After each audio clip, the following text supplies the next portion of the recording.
Dahil ang utos niya, sa Mark 16, verse 16, ang sino mang sumampalataya, babautismuhan, maliligtas. Sino nagsasalita po dito? Ang ating Panginoon Kristo, ang sabi po dito. At sinabi niya sa kanila, magsiyang kayo sa buong sanlibutan at inyong ipangaral ng Ebanghelyo sa lahat ng kinapan. Ang sabi sa 16, ang sino mang sumampalataya, mabautismuhan, maliligtas. Makakamit ito, itong salvation na ito.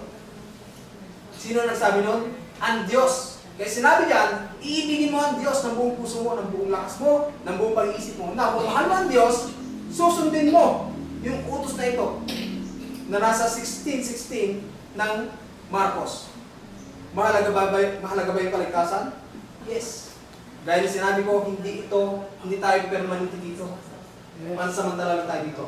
Ang mabigat dito, yung kasunod na parirala na sinasabi, ang hindi sumampalataya, parurusahan.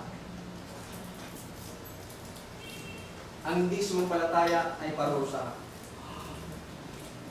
Kasi iba po ang paniniwala po niya eh.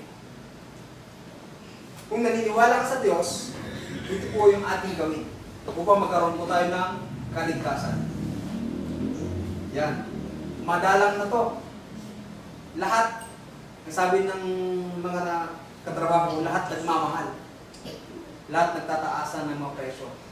Pero sa Diyos, napakaraming libre. Oxygen, yung sikat ng araw, free yan.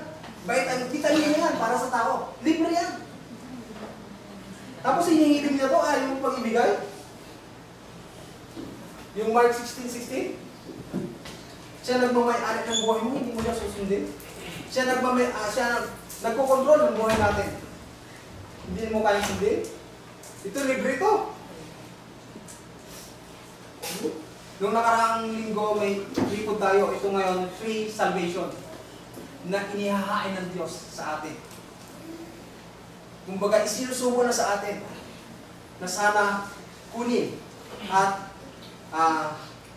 tanggapin natin yung salvation. Ang sabi dito, sapagkat ang kabayaran ng kasalanan ay kamatayan, datapot ang kaloob na walang bayad ng Diyos ay buhay na walang hanggan kay Kristo Jesus na Panginoon natin.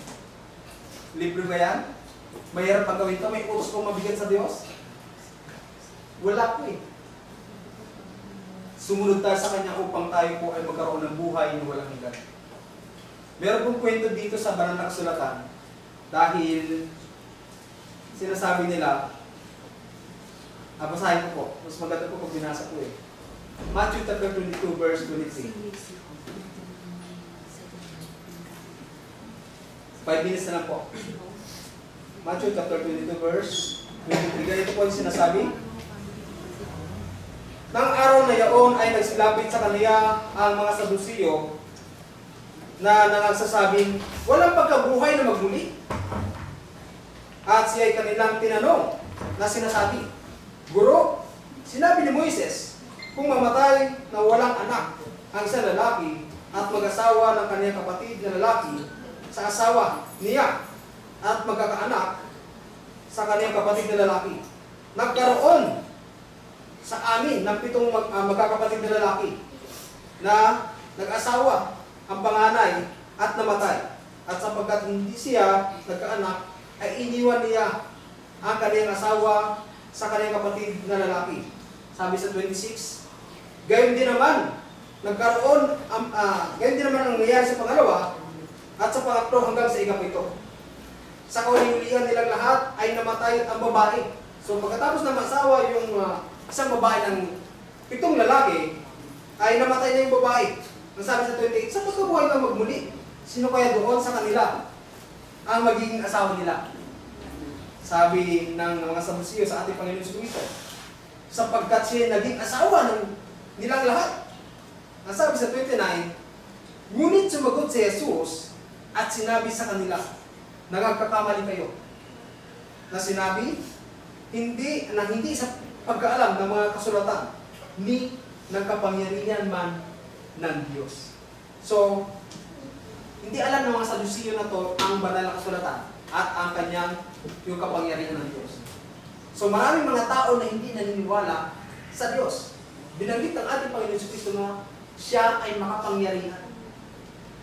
Siya ay makapangyarihan. Biro mo, kung maririnig mo sa panahon ngayon na ang tao na may kapangyarihan, mamamanga ka. Pero ang Diyos na ito, sinabi ng ating Panginoon Kristo, makapangyarihan. Ano po? So sa pagkabuhay na magmuli, hindi na mag-aasawang muli ang mga tao na gaya ng anghel. Yan yung kasagutan niya sa tanong na yan. Ito yung lagi natin sinasabi. Sa Mark 16 verse 16, na ang utos ng ating Panginoon Kristo ay sumampalataya at magbabautismo dahil yan ang requirements upang tayo ay magkaroon ng buhay na walang hanggan.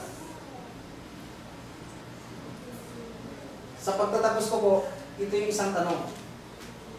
Tinanggap mo na ba si Kristo bilang yung tagapagligtas? Tinanggap mo ba yung kaligtasan sa iyong buhay? Bakit? Mahalaga po ito dahil at kailangan natin gawin na kailangan sumampalataya at magpabautismo dahil hindi natin malaman ang mangyayari sa kinabukasan o sa mangyayari sa susunod na buwan. Kung may time ka ngayon, gawin mo na. Gaya nung nung pinangaralan ni hindi ko masyadong kuha yung history niya. Pero nagpa-bautismo po agad yung binata na yon. Sabi niya, ano makakahadlang sa akin? Narito yung tubig. Kaya nagpa-bautismo po siya. Dahil gusto niya rin makamit yun pong kaligtasan. Muli po, salamat po sa inyong pakikinig.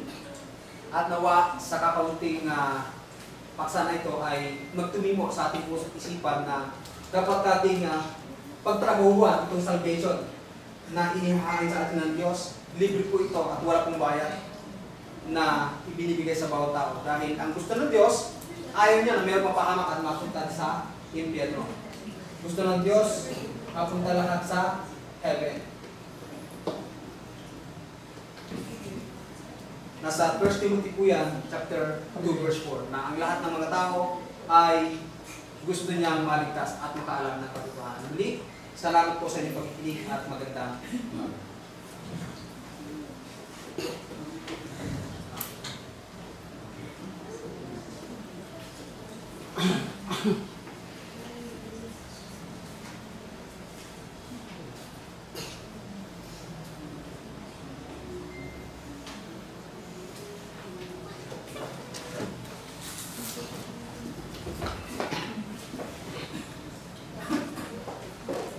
Patuloy po tayo sa ating gawain sa umagang ito at umako pa rin sa ito ng ating gawain.